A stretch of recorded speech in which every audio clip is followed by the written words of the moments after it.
పవన్ కళ్యాణ్ గారు హరిహర వీరములు ప్రెస్ మీట్లో ఏంటి మీరు దాడి చెయ్యండి, ఎదురు దాడి చెయ్యండి, లేకపోతే మీరు రివర్స్ అవ్వండి, ఇలా కొన్ని వ్యాఖ్యలు వచ్చేటట్టుగా మాట్లాడారు. ఆయన మాట్లాడిన తర్వాత అది ఇన్స్పిరేషన్గా తీసుకున్నారో ఏంటో తెలియదు, కానీ గబ్బర్ సింగ్ సినిమాలో యాక్ట్ చేసిన సాయి, ఆల్రెడీ ఆ వీడియో చాలా వైరల్ అయింది, మీకు అందరూ తెలుసు అనుకుంటా. గబ్బర్ సింగ్ సాయి ఏం మాట్లాడారో మీకు తెలుసు. ఆయన ఏం మాట్లాడాడో సారి అన్నాం, దానికి ఆ యాక్షన్కి రియాక్షన్ ఏం జరిగిందో కూడా ఒక్కసారి విందాం.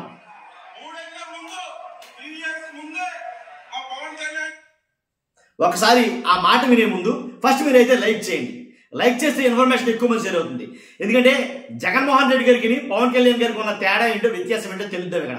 ఫస్ట్ లైక్ చేయండి. లైక్ చేస్తే ఎక్కువ మందికి ఇన్ఫర్మేషన్ షేర్ అవుతుంది. షేర్ చేయండి. కొత్తగా మన ఛానల్ తో పక్కగా సబ్స్క్రైబ్ చేయండి. మీ అమూల్యమైన అభిప్రాయాన్ని కామెంట్ రూపంలో తెలియజేయండి.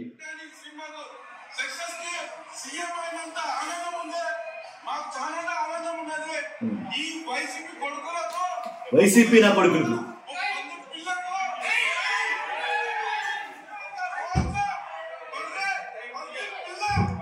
రోజా గారిని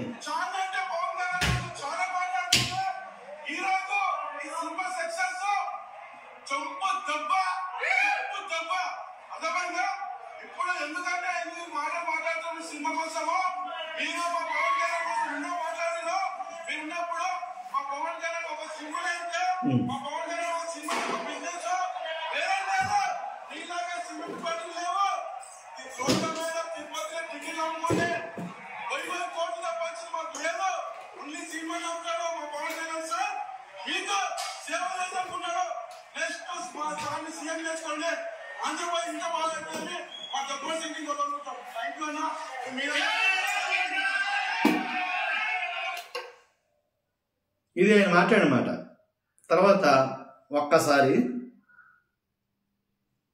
దానికి రియాక్షన్. తర్వాత ఏం జరిగిందంటే, ఈ గబ్బర్ సింగ్ సాయి అలా మాట్లాడిన తర్వాత ఏంటి కడప నుంచి రాయలసీమ నుంచి కొన్ని లక్షల ఫోన్ కాల్స్ అయితే ఎన్నికంట. ఎందుకంటే వైసీపీ సోషల్ మీడియా చాలా స్ట్రాంగ్గా ఉందండి కొన్ని విషయాల్లో.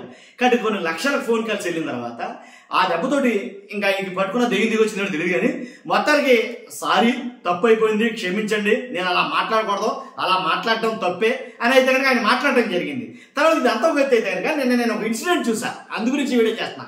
ఏంటా ఇన్సిడెంట్ అంటే, ఓ వీడియో చూశాను నేను. ఆ వీడియోలో ఏముందంటే కనుక గబ్బర్ సింగ్ సాయి వ్యాన్లో వెళ్ళిపోతున్నాడు. ఆయన వ్యాన్లో వెళ్ళిపోతా ఉంటే అప్పుడు డోరు గ్లాస్ కింద నించుంది. ఇంతలాగా ఒక వ్యక్తి అక్కడ నుంచి ఉన్నాడు బండి మీద. ఆడుకోరా గబ్బర్ సింగ్ సాయి ఆడుగో అని అన్నాడు.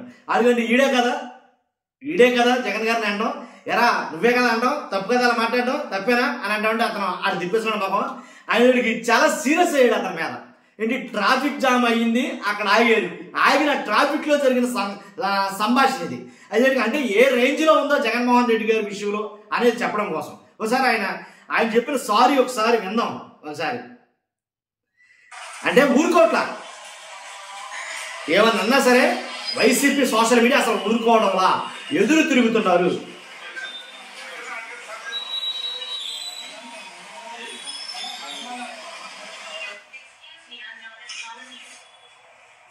నాకు 7 గంటల నుంచి చాలా మంది రాయలసీమ నుంచి, కడప నుంచి, ఆంధ్ర నుంచి కొన్ని కాల్స్ వస్తున్నాయి. లక్షల కాల్స్ వచ్చినాయి ఇప్పటిదాకా. అందులో 100 కాళ్ళు నన్ను చంపేస్తా, మీ అడ్రస్ ఎక్కడ అని చెప్పారు. ఈ రోజు నేను market PS Secunderabad railway station లో కంప్లైంట్ చేయడానికి వచ్చాను వాళ్ళ మీద. మా జనసేన నుంచి మా మహేందర్ అన్న, ఆవిడ శంకర్ గౌడ్లు వీళ్ళందరూ రావాలి. ఈరోజు పవన్ కళ్యాణ్ వాళ్ళ మమ్మీకి ఆటో ఆపరేషన్ అవుతుంది, నాగబాబు సార్ కూడా వస్తా అని చెప్పారు. నేను మాట్లాడింది రోజా మేడం అన్నది 1,00,000 మాటల్లో నేను రోజా మేడం ఒక జంతువు పేరు ఎత్తినా కానీ దాంట్లో నేను రోజా మేడం నేను గలీజ్ మాట నేను అనలేదు. ఒక పదం అయితే నేను చాలా మాట్లాడినాను. అది పవన్ కళ్యాణ్ ఒక 100 కోట్లు ఇచ్చబెట్టుకొని ఆంధ్రప్రదేశ్ మంచి చేయాలని వచ్చింటే ఈయన నెడుతున్నారు. మీరు సీఎం ఏమైనా తప్పు చేసినా ఆయన పక్కన ఏమైనా చంద్రబాబు నాయుడు గారిని తిట్టండి, ఈయన ఉప సీఎం ఆయన చేశాడు. అలానే తిరుపతిలో రోజా మేడం కి ఎవరో ఒకటి సోషల్ మీడియాలో ఎలానో తప్పుగా ఒకటి ఏదో చెప్పారంట. ఆ తప్పుకు రోజా మేడం, మా గబ్బర్ సింగ్ టీం మొత్తం రోజా మేడం సపోర్ట్ గా ఉంటాం. మేము తప్పు తప్పే అంటాం, ఒప్పే అంటాము. సార్ మాకు ఎప్పుడు మారింది టోన్ చెప్పలేదు, చేయమని చెప్పలేదు, ఒక దిక్కుమని చెప్పలేదు. పవన్ కళ్యాణ్ మా గబ్బర్ సింగ్ టీమ్ లో ఒక అవకాశం వచ్చిందని చెప్పి లేదు. నేనేమంటున్నానంటే ఒక పదం మాడాము, వైసీపీ కొడుకులారని. అది ఆవేశంలో వచ్చినది. వైసీపీ వాళ్ళు కూడా నాకు 1,00,000 మంది దోస్తులు ఉన్నారు. అందులో లక్షల కాళ్ళలో 80 మంది సేనాలు తప్పు మాట్లాడినావు, ఈ పదం మాట్లాడినారు. అలాంటి వాళ్ళకు నేను సారీ చెప్తున్నా. వైసీపీలో కూడా నాకు మా పవన్ కళ్యాణ్ అభిమానులు ఉన్నారు. అందులో మా 4 మంది 1000 మంది మాకు కూడా అభిమానులు ఉన్నారు. అందులో కాళ్ళు వచ్చిన 80% కూడా నువ్వు తప్పు మాట్లాడుతున్నావు అన్న. వాళ్ళు పెద్దోళ్ళు చూసుకుంటారని అన్న. మాకు లైఫ్ ఇచ్చిన పవన్ కళ్యాణ్ సార్ అని చెప్పి అన్నాము. మీరు వైసీపీ వాళ్ళు ఎవరన్నా ఈ విధంగా నేను తప్పు మీరు మాట్లాడితే వాళ్ళని నేను సారీ చెప్తున్నా. వైసీపీ కొడుకులు వాడినందుకు ఆ పదం నేను ఎంజాయ్ చేసుకుంటున్నా. వాళ్ళకి సారీ చెప్తున్నా బ్రదర్. ఇలాగనే రోజా మేడం ని ఏంటంటే టోన్ మారింది ఆటోమేటిక్గా. అంటే వైసీపీ సోషల్ మీడియా చాలా యాక్టివ్గా స్ట్రాంగ్గా ఉందండి, దాంట్లో ఎలాంటి డౌట్ లేదు. కాబట్టి ఇలాంటి వాటిని చాలా తీవ్రంగా ఎదురిస్తుంది. ఇక్కడ చూస్తున్న మీరు అందరూ కూడా మీ అభిప్రాయాన్ని ఖచ్చితంగా కామెంట్ రూపంలో తెలియజేయండి. ఫస్ట్ అయితే లైక్ చేయండి. Thank you very much.